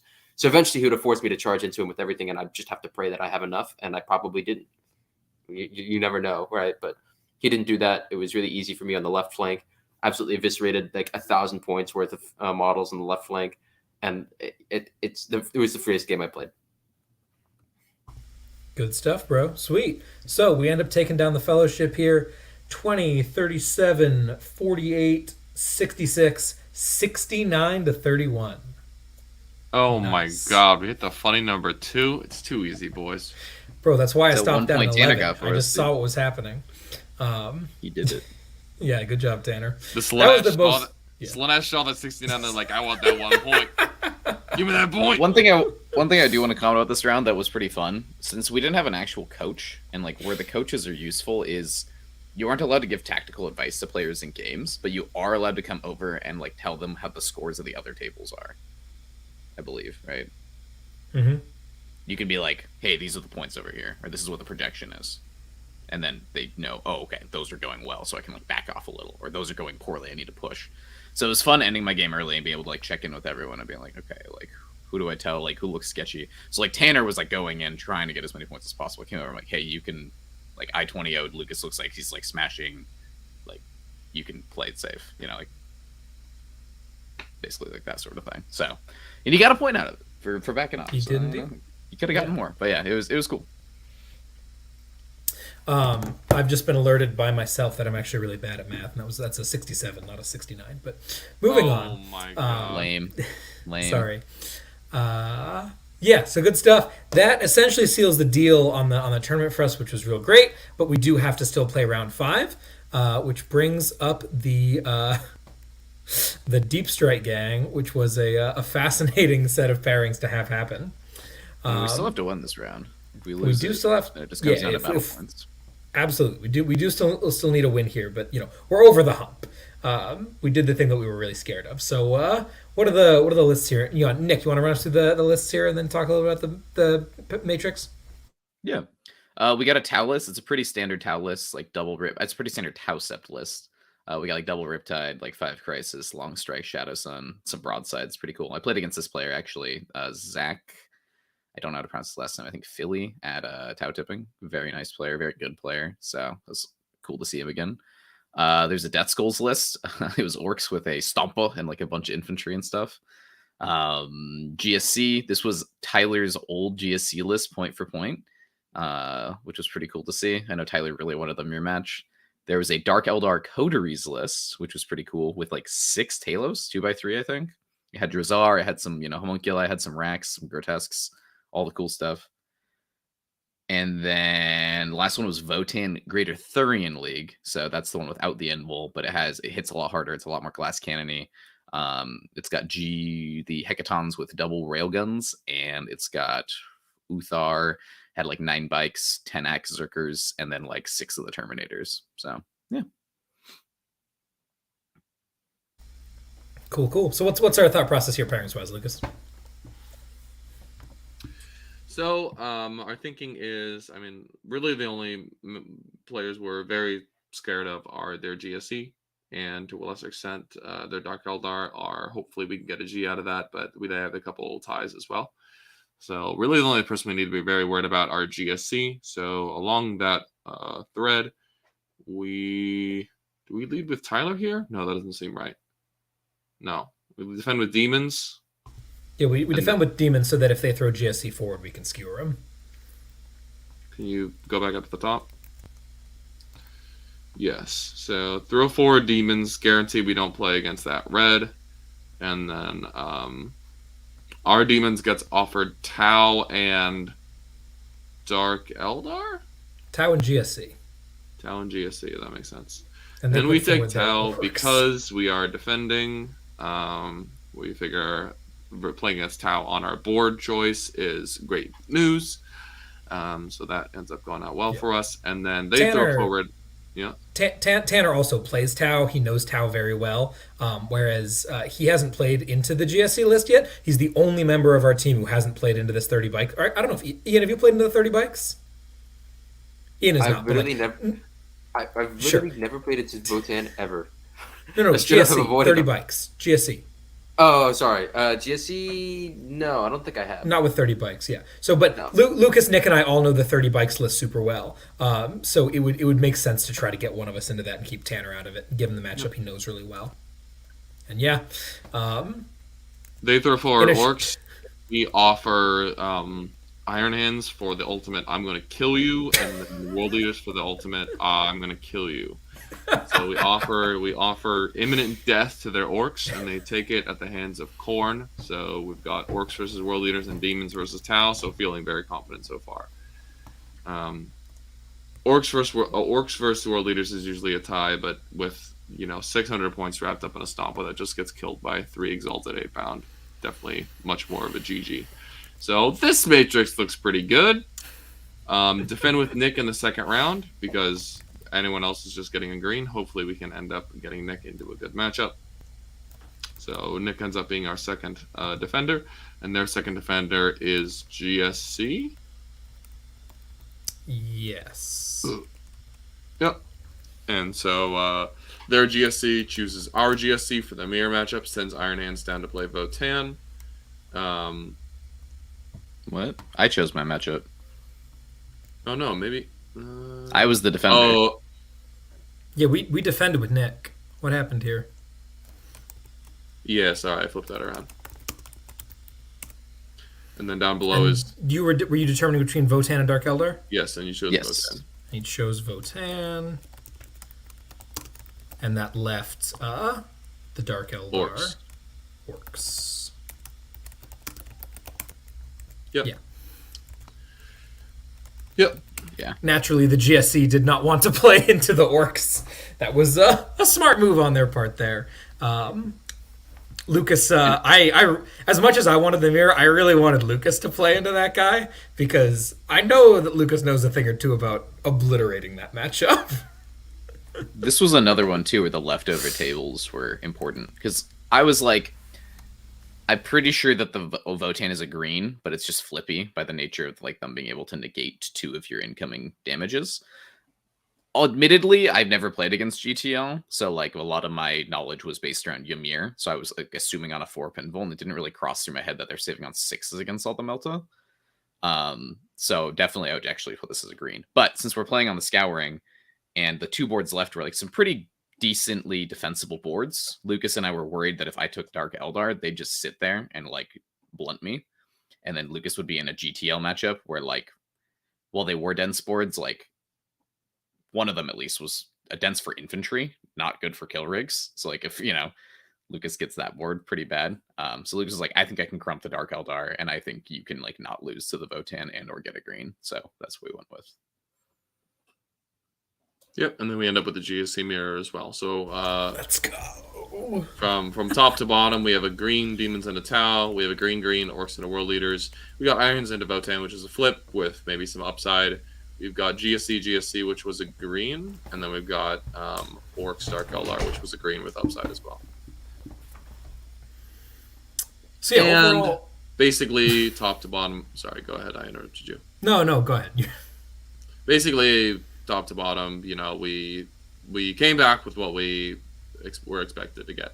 We all basically just smashed. Our lowest skill was a 14, which was still amazing. So we end up taking this round. What was it? 88? 86, 14. I really enjoyed. Oh, sorry. I really enjoyed the opponent I played. I think it was Sean Bursek. Yeah. First time I played him, he was super funny, super nice. There was a moment turn where he's like, "All right, man, gotta get some points," and he like spends the CP to auto advance his like Votan lane fort into the middle, and I'm like, "All right, time to see if I can one shot one of these," and I like drop everything and I kill it with the first 3 speeder meltas, and I'm like, "Oh my god, what is happening, dude?" You He's like, bastard! Bummer, dude. He's all like, "Not what you could have done," like. we kept playing it, but he's all like, "Yeah, dude, you're gonna run me over this game." I think there was like turn 5, I was like up like 80 to like 15, and he's like, "Well, I'm gonna Magna your drop pod because it makes me feel better." And I'm like, "All right." This was admittedly after he one shot the Lancer with a Magna Rail, which was very funny. Not the Lancer, the Reaper with a Magna Rail, which was very funny. Nice. This is the kid, right? The guy that Lucas couldn't kill his Broodlord at Turkey Wars. Yes. Oh, is this that guy? Yeah. Is this the I dad played of against. Broodlord, No, I dude? played against him and Evan are both brothers. Mm-hmm. Oh, was So Evan the it's- Broodlord guy? No, Evan was the Dark Eldar guy. I played against his guard at Brood Wars. But yeah, Sean was the guy who had the invincible Broodlord against me. But they're both really funny. Dude. I love both those Deep guys. striking is your like nemesis. Well, at least with invincible models. Oh, absolutely, dude. Can't kill those So was guys. it James Lee's Contemptor Dreadnought? Oh my! Don't even get me started. It was really Anyway. funny though when he put the fort out there. Tanner was playing at the table next to him, and he turns and looks, and he's like, "Oh, interesting choice he's just given you, Nick." And he's like, "Nick, if anyone deserves to have all their guns bounce off a fort this edition, like right now, it's you. Like, so you feel what everyone else does." Unfortunately, I didn't feel it, so there you go. Yeah. Never learned my lesson, I guess. Never punished. Good stuff. All right, sweet. So, at the end of the day, we pull it all out. The GSC mirror, by the way, is freaking hilarious. If you want to learn how to beat that specific GSC list, listen to the episode of the podcast that we did where we talked about it. I wish this game were streamed somehow so you could watch, because I literally just went down the line of all the things that Lucas talked about how to beat GSC, and just did all of those to him.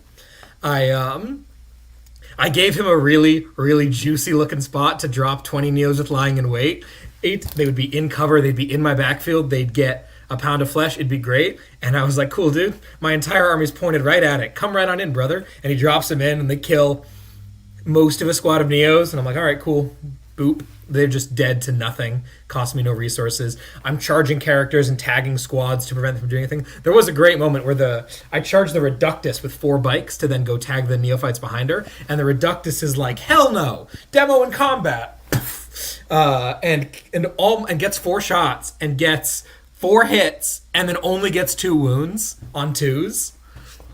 And that was the end of his CP to interrupt and throw the demo charge was the 3. Or maybe he also... No, I think he spent 3 CP for that, and it didn't work. And I was like, oh, that's great. And she blew herself up in the process. Yeah. Oh, so it must have been 5 shots then, because she rolled a 1 to hit and died. And I was like, all right, well, that works. But yeah, a lot of tagging, a lot of that kind of nonsense. Rusted Claw is way better in the mirror, also just in general. Ignoring AP1 is huge into GSC. Being able to start on the table and dictate stuff was better. Also, I haven't mentioned it yet, but I played into frickin' -1 damage all goddamn weekend. The Armored Sentinels are -1 damage. The Astreus is -1 damage. The frickin' Every Knight is -1 damage. The Brass Scorpion is -1 damage. And then finally round 5, I'm like, oh, you poor GSC player. Here's all my trucks. They're -1 damage. And I killed your Reductus, or your Reductus killed yourself in combat. Top of 2. Go! Oh, it was so cathartic. Trucks are invincible into GSC, reducing AP1 and 2 by 1 and being -1 damage. Get out of here. So that was a great deal of fun. Awesome game. That was Timothy Grant. We actually played at a Tacoma last year. He was playing Necrons in round 2. And honestly, one of the scariest games I played at Tacoma. His Scorpex hit some scary charges. So anyway, props to him. These guys were a great deal of fun to play against. Love these guys. Hope to see them again at events. Yeah, they're all fun. Tim's great. Sweet. And yeah, that brings us... Click the button. Oh, I gotta do that. There we go. Let's go, boys. Woo! We're the champions. We're the Pog champions. Absolutely. Nope. Look at those mustaches. Good job, everyone. Let me get the other photo in there. There's the great photo there. We did roll up with full 5-man tourney stashes. Here's Tanner Herbert there poking over Lucas's shoulder. If you don't recognize him, Lucas sporting his very natural mustache. Didn't want to leave the boy left out. But yeah, here we are at the... that's us. We did the thing. Nice job, boys. Yeah, he went white and then shaved between day 1 and 2. Oh, yeah. Lucas came back day 2. We have the whole pack of fake mustaches for him. And he came back day 2 with like a Colonel Sanders white mustache. Fake? And one of the guys was like, oh my gosh, he died and came back. It's Lucas the White. He's Gandalf. That's pretty good. And yeah, good stuff. So great job of everybody. You. Yeah, awesome. So reflections, boys. Great job. How we feeling closing out 9th on the W of all W's? Pretty good, honestly. Felt amazing to win the team tournament. I got a couple. I think I won one GT over the course of the 9th edition, but this one definitely felt way better than that. To like do it as the team, and to see everyone else do well as well was really wonderful. I got a ton of points at this event. I got 96 out of 100 points that I could have gotten, but like that doesn't mean that I deserve to win the team tournament, right? That like I couldn't have done it without the whole team supporting. So well done, everyone. That was a lot of fun. Felt very good about it. What a wonderful way to round out the edition. I agree. There's something Ian said earlier where he was like, dang, I'm bummed I didn't go 3-0 day 1 because then I would have been, And like, it's true. Oh, you can hear me from everything. Close that. So, trying to get my train of thought back, sorry. what's nice about teams is even if you like lose a game, right? If you like do the thing you're meant to do, like blunt another matchup, come back with like enough amount of points, your team still wins the round, your team still wins the tournament.